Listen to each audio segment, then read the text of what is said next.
పురస్కరించుకుని ఎంతోమంది ఆయా దేశస్తులు, ఆయా ప్రజలందరూ కూడా ఎంతో సంతోషంతో, ఆనందంతో ప్రభుని ఆరాధిస్తున్నారు. క్రీస్తు జన్మించడం ద్వారా మానవునికి రక్షణ కలుగుతూ వచ్చింది. క్రీస్తు జన్మించడం ద్వారా మానవుడికి పాప క్షమాపణ కలుగుతూ వచ్చింది.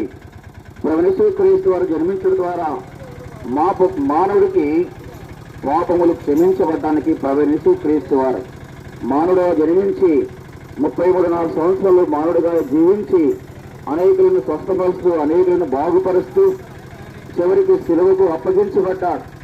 పాపం లేనివాడుగా జన్మించినాడు, పాపం లేనివాడుగా జీవించినాడు, పాపం లేనివాడుగా మరణిస్తూ వచ్చిన ప్రభుయేసు క్రీస్తు వారు బైబిల్ గ్రంథంలో ఇలా సెలవిస్తూ వచ్చినారు.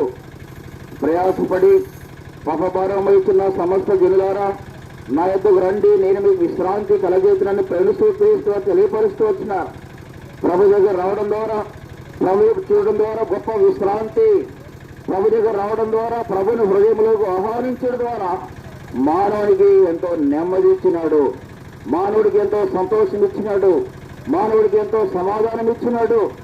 అందుకే ప్రభుయేసు క్రీస్తు వారు దేవాతి దేవుడు పరలోక రాజ్యమును విడిచిపెట్టి మానవుడిగా జన్మించినాడు. ఎందుకొరకంటే దేవాతి దేవుడు మానవుడు చేసిన పాపం నిమిత్తం మానవుడే బలైపోవాలని ఆయన భూమి మీద జన్మించిన ఆయన జననంలో పాపం లేదు, ఆయన జీవితంలో పాపం లేదు, ఆయన మరణంలో కూడా పాపం లేదు.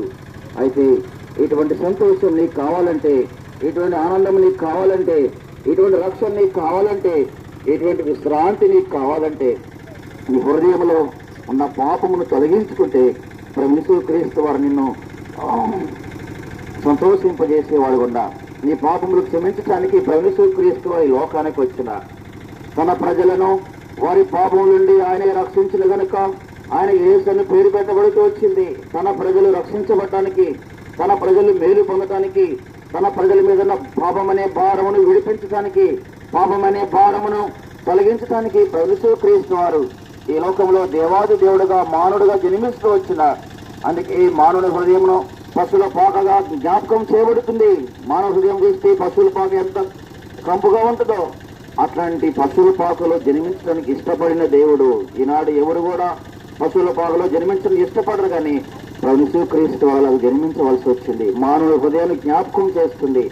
అయితే నీ హృదయము పాపముతో నిండిన దాన్ని తొలగించడానికి, నీ హృదయంలో ఉన్న పాపమును విడిపించడానికి, నీ హృదయంలో ఉన్న పాపమును కడిగేయడానికి దేవాది దేవుడు మానవుడుగా జన్మిస్తూ వచ్చినాడు.